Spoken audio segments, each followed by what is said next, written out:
What's up mga guys? Welcome to Manilisa Vlog. So for today's video ay magluto tayo ngayon ng ginataang tilapia.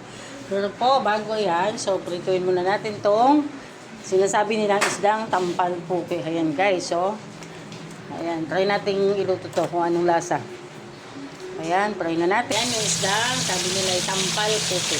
Guys, lagay na natin yung ating mga sangkap sa ating gagataang isda.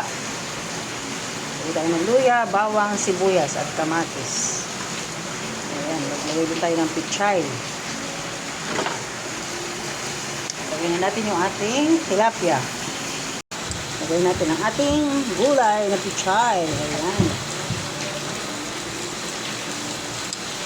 Next natin ilalagay yung ating sobrang sangkap. Kamatis, luya at bawang. Lagay sa ibabaw guys. Lagay din tayo ng siling haba. Lagay tayo ng kunting asin. Ayan. At lagay tayo ng pamintang durog. Guys.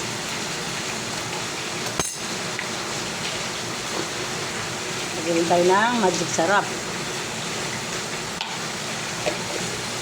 So ayan guys, ito na yung ating ginataang tilapia. So ano lulutuin na natin.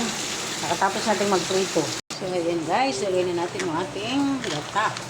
So ayan, naglagay nga pala ako ng fish gata. Puko mama fish gata.